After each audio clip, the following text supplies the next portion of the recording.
स्वागत है आप सभी का। और इस वक्त की सबसे बड़ी खबर जिसका इंतजार किया जा रहा था, कई दिनों से इंतजार किया जा रहा था, 2 तारीख के बाद से ही इंतजार किया जा रहा था। इंतजार था कि मंत्रियों को उनके विभाग कब मिलेंगे, कौन से मंत्री को कौन सा विभाग मिलेगा। तो आपको इस वक्त बता रहे हैं, न्यूज 18 के पास पूरी लिस्ट है। न्यूज 18 पर देखिए किसे कौन सा विभाग मिला है। तो सबसे पहले हम बता रहे हैं आपको, गोविंद सिंह राजपूत को परिवहन मंत्रालय उनके पास है। ये एक बड़ी खबर। तुलसी सिलावट जल संसाधन मंत्री हैं। नए कौन कौन से हैं? ओम प्रकाश सकलेचा एमएसएमई मंत्रालय उनके जिम्मे आया है। महेंद्र सिंह सिसोदिया को स्वास्थ्य मंत्री बनाया गया है। राज्यवर्धन सिंह दत्तीगांव को उद्योग मंत्री बनाया गया है। अरविंद भदौरिया को सहकारिता मंत्रालय की जिम्मेदारी सौंपी गई है। एदल सिंह कंसाना को पीएचई मंत्री बनाया गया है। इमरती देवी को महिला एवं बाल विकास मंत्री, पहले भी यही जिम्मा था उनके पास और अब महिला एवं बाल विकास मंत्री फिर से उन्हें बनाया गया है। कांग्रेस शासन में भी इमरती देवी के पास ही यह जिम्मेदारी थी और अब एक बार फिर से इमरती देवी को महिला बाल विकास मंत्री बनाया गया। भूपेंद्र सिंह के पास नगरीय प्रशासन मंत्रालय होगा। शरद हमारे सहयोगी हमारे साथ फोन लाइन पर जुड़े हुए हैं, लाइव जुड़े हुए हैं, उनके पास चलते हैं, उनसे बात करते हैं। शरद, ये विभागों का बंटवारा कर दिया गया, कितना बैलेंस नजर आ रहा है? क्या कुछ नजर आ रहा है बैलेंस के? इसलिए क्योंकि इतना वक्त जो लगा है, काफी दिनों का इंतजार करना पड़ा और उसके बाद जो लिस्ट आई है, क्या बैलेंस्ड नजर आ रही है? बिल्कुल, देखिए बैलेंस करने की कोशिश की गई है और जो लिस्ट सामने है उसके तहत अगर हम देखें तो जो सिंधिया समर्थक मंत्री शामिल हुए हैं और कांग्रेस से आए हुए मंत्री शामिल हुए हैं, उनमें जो 7 से 8 बड़े डिपार्टमेंट्स हैं वो उनके खेमे में दिए गए हैं। जबकि जो और दूसरे डिपार्टमेंट्स हैं जो भी महत्वपूर्ण हैं, अगर हम गृह विभाग की बात करें, पीडब्ल्यूडी की बात करें, खेल विभाग की बात करें, वित्त की बात करें, तो ये जो डिपार्टमेंट्स हैं वो बीजेपी के खेमे के जो मंत्री हैं उनको दिए गए हैं। अगर मैं एक बार फिर से लिस्ट बता दूं, हालांकि ऑलरेडी हम दिखा भी रहे हैं कि गोपाल भार्गव पीडब्ल्यू, अरविंद भदौरिया को सहकारिता और विश्वास सारंग को तकनीकी शिक्षा के साथ साथ जो मेडिकल एजुकेशन है उसका भी मंत्री बनाया गया है। ओम प्रकाश सकलेचा एमएसएमई बनाए गए हैं। जगदीश देवड़ा सीनियर विधायक हैं, उनको वित्त विभाग की महत्वपूर्ण जिम्मेदारी दी गई है। ये एक महत्वपूर्ण जो डिपार्टमेंट है वो सरकार के लिहाज से होता है। यशोधरा राजे को खेल विभाग का मंत्री बनाया गया है। हालांकि अधिकृत तौर पर इन सारे नामों की जो हम अभी अपने दर्शकों को बता रहे हैं उनकी पुष्टि होना बाकी है, लेकिन पुख्ता सोर्सेस के हवाले से जो खबर हमारे पास है उसके तहत यही डिपार्टमेंट्स इनको दिए जाने हैं। तो पहले भी खेल विभाग यशोधरा राजे के पास था और खेल को लेकर भी वो काफ़ी ज़्यादा संजीदा रही हैं हमेशा से। उनको फिर से डिपार्टमेंट दिया गया। गोविंद सिंह राजपूत जो सिंधिया खेमे के मंत्री हैं उनको परिवहन डिपार्टमेंट की जिम्मेदारी दी गई है। ये एक महत्वपूर्ण डिपार्टमेंट होता है और एक वजनदार डिपार्टमेंट जिसको गिना जाता है, जो कुल डिपार्टमेंट माने जाते हैं उनमें से एक नाम इनका है। इमरती देवी को महिला बाल विकास विभाग, ये भी सिंधिया खेमे की हैं और इससे पहले जब कांग्रेस की सरकार थी, कमलनाथ की सरकार थी, तब भी इमरती देवी महिला एवं बाल विकास विभाग की ही जिम्मेदारी संभाल रही थी। ये भी एक महत्वपूर्ण विभाग माना जाता है। स्वास्थ्य विभाग की जो जिम्मेदारी है, जो अभी जानकारी है उसके तहत महेंद्र सिंह सिसोदिया को दी गई है। महेंद्र सिंह सिसोदिया भी सिंधिया खेमे के मंत्री हैं। तो स्वास्थ्य भी एक महत्वपूर्ण विभाग होता है और ऐसे वक्त में भी जब कोरोना की स्थिति चल रही हो, उस पर नियंत्रण बनाने की कोशिश की जा रही हो, सबसे ज़्यादा नज़र अगर किसी डिपार्टमेंट पर है और सबसे ज़्यादा भी कोई आलोचना का अगर कोई डिपार्टमेंट शिकार होगा तो फिर वो स्वास्थ्य विभाग ही होगा। इसके बावजूद भी ये डिपार्टमेंट सिंधिया खेमे में गया है। इससे पहले मैं आपको बता दूं कि जो गृह मंत्री हैं नरोत्तम मिश्रा, उनके पास में स्वास्थ्य विभाग की जिम्मेदारी थी, तो अब स्वास्थ्य डिपार्टमेंट उनके पास से सिसोदिया के पास आ गया है। जबकि नरोत्तम मिश्रा को गृह मंत्री के साथ साथ संसदीय कार्य विभाग की भी जिम्मेदारी दी गई है। संसदीय कार्य की जिम्मेदारी में नरोत्तम मिश्रा माहिर माने जाते हैं। विधानसभा के अंदर फ्लोर मैनेजमेंट की बात हो या सरकार का पक्ष रखने की या विपक्ष को घेरने की, उसमें शायद बीजेपी के अंदर कोई उनसे बड़ा कोई नहीं है इस रणनीति को बनाने में, ये कहा जाता है, तो उनको दी गई है। पहले से ही प्रत्याशित था कि ये उनको जिम्मेदारी मिलेगी। तुलसी सिलावट को पहले से जल संसाधन की जिम्मेदारी है, उनका जो डिपार्टमेंट है वो एज इट इज रहेगा, जो जानकारी हमारे पास है। राज्यवर्धन दत्तीगांव ये भी उसी वक्त शामिल हुए थे बीजेपी में और इस्तीफा दिया था कांग्रेस से जब कुल 22 विधायक आए थे। तो इनको भी उद्योग डिपार्टमेंट की महत्वपूर्ण जिम्मेदारी दी गई। तो देखिए ये भी एक अहम डिपार्टमेंट है। तो जस्ट जो बात आप कह रहे थे कि सामंजस्य बनाने की कोशिश है, तो लग तो रहा है। स्वास्थ्य जैसी बात है, महिला एवं बाल विकास जैसी बात है, उद्योग डिपार्टमेंट की बात है, तो ये सिंधिया खेमे में गए हैं। इनको आप सिंधिया खेमे या कांग्रेस से आए हुए विधायक भी मान सकते हैं। ऐदल सिंह कंसाना को पीएचई विभाग की जिम्मेदारी दी गई, ये भी एक महत्वपूर्ण डिपार्टमेंट है। और बिसाहू लाल को खाद्य एवं नागरिक आपूर्ति की जिम्मेदारी दी गई है। मोहन यादव को उच्च शिक्षा विभाग की जिम्मेदारी दी गई है। तो ये जो जानकारियां हैं वो अभी तक सामने आई हैं, और भी बाकी नाम अधिकृत तौर पर सामने आना बाकी है, क्योंकि कुल 33 मंत्री हैं। हालांकि पहले से 5 मंत्री थे, उनको विभागों के बंटवारे थे। उनमें से और कितने किसके विभाग में बदलाव हुए हैं, क्योंकि नरोत्तम मिश्रा का एक डिपार्टमेंट दिख रहा है कि उनका स्वास्थ्य जो है महेंद्र सिंह सिसोदिया को दिया है। और भी मंत्री हैं, उनको क्या कुछ डिपार्टमेंट दिए जाते हैं ये बात सामने आएगी। लेकिन कुल मिलाकर ये कह सकते हैं कि सामंजस्य बनाने की कोशिश की गई है। देखना होगा कि ये सामंजस्य कितना बन पाता है आने वाले वक्त में। जी बिल्कुल देखना होगा कि सामंजस्य कितना आने वाले वक्त में बन पाता है। अभी क्या कब तक ये आधिकारिक तौर पर ये लिस्ट आ जाएगी, इसके बारे में कुछ जानकारी आ पाई है क्या अभी तक? देखिए बस कुछ ही वक्त का इंतजार और है, जब अधिकृत तौर पर सारे जो नाम हैं, डिपार्टमेंट्स हैं, जारी कर दिए जाएंगे। लेकिन हम सोर्सेस के जरिए जो डिपार्टमेंट्स बता रहे हैं मंत्रियों के, वो लगभग तय हैं। अगर अभी भी मतलब तय होने के बाद अगर कोई बदलाव हो जाता है तो फिर हो सकता है कि इसमें भी कोई बदलाव हो। लेकिन जो सोर्सेस के मुताबिक पुख्ता जानकारी है, वो डिपार्टमेंट्स यही रहेंगे इन मंत्रियों के पास में। हाँ, जैसा कि मैंने कहा कि बाकी और भी महत्वपूर्ण विभाग हैं, क्योंकि जनसंपर्क जैसा जो महत्वपूर्ण विभाग है वो किसके पास रहना है, इसकी जानकारी अभी आना और बाकी है। तो ऐसे और भी डिपार्टमेंट हैं और भी मंत्री हैं जिनके बारे में हो सकता है कि कुछ वक्त बाद ही हो सकता है कि जब हम आपसे बात कर रहे हैं और उसके बाद कुछ मिनटों बाद ही जो अधिकृत जानकारी है वो सामने आ जाए। बिल्कुल, अब जनसंपर्क की बात आप कर रहे थे, वाकई में बेहद महत्वपूर्ण विभाग है। अब वो देखना होगा कि किसके पास आता है और लिस्ट कब तक आती है। राज्य मंत्रियों ने भी शपथ ली थी, राज्य मंत्रियों के बारे में कुछ जानकारी आ पाई है अभी तक?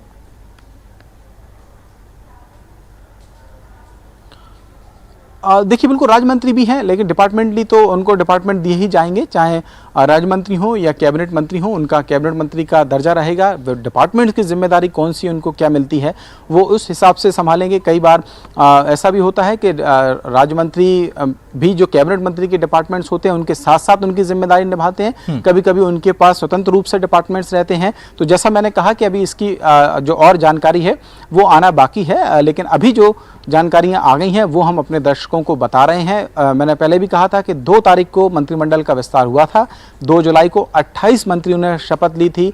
28 में से 5 जो मंत्री हैं वो पहले ही बन चुके थे। कुल मिलाकर 33 मंत्री हैं मुख्यमंत्री के अलावा। तो इनके बीच में अब जो डिवाइडेशन है वो डिपार्टमेंट्स का होना है। 2 से 12 तारीख हो गई, लंबा मंथन चला है, कई दौर की बातचीत दिल्ली में भी हुई है, सिंधिया खेमे की भी बातचीत हुई है और सिंधिया की भी केंद्रीय नेतृत्व से बात हुई है।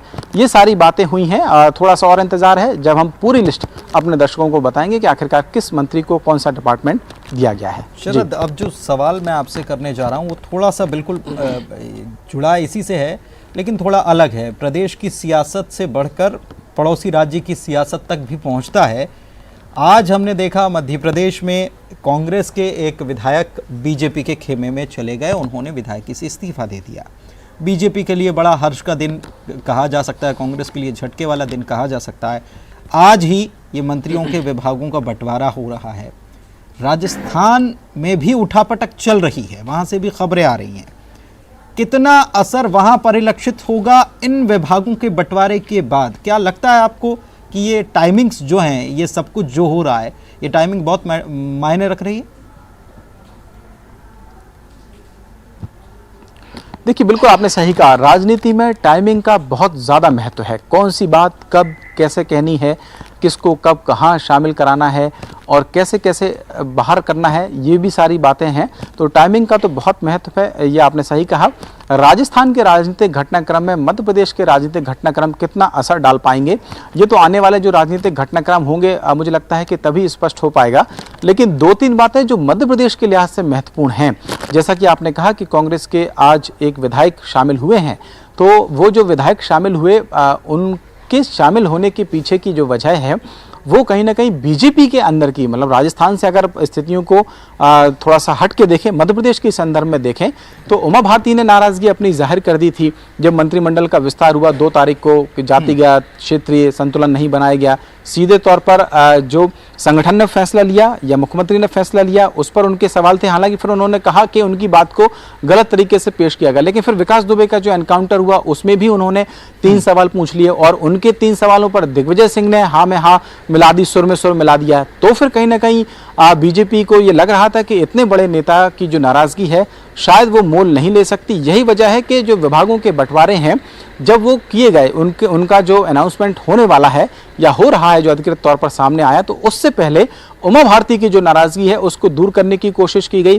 प्रद्युम्न सिंह लोधी को, हालांकि वो कांग्रेस में थे, कांग्रेस से बीजेपी में आए हैं, लेकिन उससे पहले जो उनका जो इतिहास था वो बीजेपी का ही था, लोधी समाज से आते हैं। और आज जब वो शामिल हुए तो उन्होंने कहा भी कि वो अपने परिवार में लौट कर आए हैं। तो पहले उमा भारती की जो नाराजगी है उसको दूर करने की कोशिश की गई और ये भी जानकारी आ गई है कि उनको कैबिनेट मंत्री का दर्जा भी दे दिया गया है। तो उनकी नाराजगी दूर की गई। फिर बीजेपी ने अपना, या कह सकते हैं कि सरकार ने, मुख्यमंत्री शिवराज सिंह चौहान ने अपना जो काम है, अपना जो टास्क है वो किया है। तो कुल मिलाकर ये कह सकते हैं कि सोच समझकर रणनीति के तहत काम हो रहा है। बीजेपी इस लाइन पर चल रही है, लेकिन इस लाइन पर वो कितनी चल पाएगी, किस किस को खुश करेगी। उमा भारती को खुश कर लिया है, ग्वालियर में अभी बहुत सारे नेता हैं, यहाँ भी कई सारे नेता हैं, उनको कैसे खुश करेगी, क्या कर पाएगी खुश हर व्यक्ति को इस तरीके से। क्या उमा भारती की नाराजगी अगर मान लिया जाए कि प्रद्युम्न सिंह लोधी को शामिल करा के दूर की गई है, तो फिर जयभान सिंह पवैया की नाराजगी, अनूप मिश्रा की नाराजगी कैसे दूर होगी, दीपक जोशी की नाराजगी कैसे दूर होगी, अजय विश्नोई की नाराजगी कैसे दूर होगी। तो ये बहुत सारी जो नाराजगियां हैं वो अभी दूर करनी होंगी। तो देखना होगा कि इन नाराजगियों को और कैसे दूर किया जाएगा। ये तो अभी जो बाहर रह गए उनकी नाराजगी, जो अंदर हैं क्या वो भी नाराज होंगे, इस सवाल का जवाब जानेंगे ब्रेक के बाद। वक्त एक ब्रेक का हो चला है, जल्द लौटेंगे इसी खबर पर बने हुए। ब्रेक के बाद आपका स्वागत है। किसे कौन सा विभाग मिला है, सबसे पहले न्यूज़ 18 सबसे पहले आपको ये बता रहा है कि किसे कौन सा विभाग, कौन से मंत्री को कौन सा विभाग मिला है। लिस्ट हम आपको दिखा रहे हैं और लगातार साथ ही हमारे सहयोगी शरद भी हमारे साथ बने हुए हैं, उनके पास भी जाएंगे। और प्रवीण दुबे हमारे सीनियर एडिटर मध्य प्रदेश के भी हमारे साथ जुड़े हुए हैं। प्रवीण जी, सबसे पहले क्या ये जिस तरीके से विभागों का बंटवारा हुआ है, क्या आपको नजर आ रहा है इसमें कितना बैलेंस कर दिया गया? पुनीत, ये मतलब ऐसे लगता है मुझे कि जितना लंबा ये चला और जितनी आपस में इसको लेके टकराव हुए, इन लोगों के टकराव ही सब ज्यादा बेहतर होगा। बीजेपी के लोग मानते नहीं है, लेकिन जितना लंबा वक्त लगा, सिंधिया जी की जो जिद और जिस बात को लेके वो अड़े रहे, वो रिफ्लेक्शन दिख रहा है इसमें दिख रहा है कि सिंधिया जो है वो मजबूत होते हुए दिख रहे हैं अभी तक का जो मामला, क्योंकि वो जो डिपार्टमेंट चाह रहे थे वो सारे नजर आ रहे हैं। अभी टूरिज्म का अनाउंसमेंट जो है वो उस पर मंथन चल रहा है, पब्लिसिटी पे मंथन चल रहा है। लेकिन सिंधिया चाह रहे थे इरिगेशन, सिंधिया के पास इरिगेशन है। सिंधिया चाह रहे थे हेल्थ, सिंधिया के पास हेल्थ आया। सिंधिया चाह रहे थे महिला बाल विकास उनके पास आया। तो ये हम कह सकते हैं कि ये इस पूरे मसले को लेकर दिल्ली ने ज्यादा हस्तक्षेप किया, क्योंकि सिंधिया की ज्वाइनिंग जो है वो दिल्ली के कारण ही हुई थी। तो दिल्ली के हस्तक्षेप के कारण हुआ। जो थोड़ा सूची अटक रही थी वो इसलिए अटक रही थी कि मुख्यमंत्री शिवराज सिंह चौहान को लग रहा था कि जो उनके बीजेपी के कोर जो पुराने लीडर हैं वो कहीं उपेक्षित ना हो जाएं इस मांग से।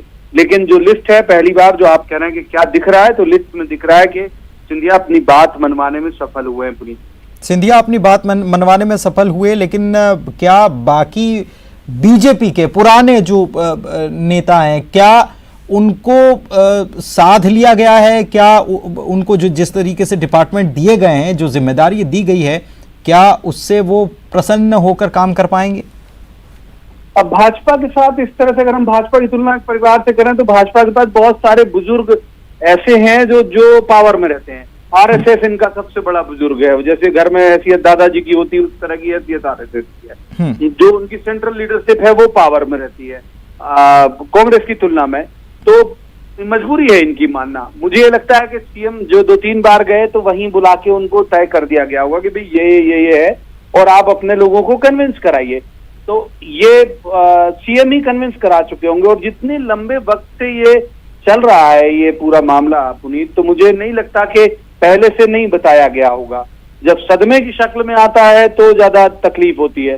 इन्हें बीजेपी के जो कोर लीडर हैं उनको बता दिया गया था कि भाई आपके साथ ऐसा ऐसा होगा, क्योंकि सिंधिया जी के लोगों को एकोमोडेट करना है। तो मुझे लगता है कि हैरानी वाला शायद नहीं रहा हो। नरोत्तम मिश्रा जी को भी पता था कि उनके पास अभी गृह और स्वास्थ्य है, उसमें से स्वास्थ्य जा सकता है या गृह जा सकता है, तो वो मानस उन्होंने बना के रखा होगा अपनी।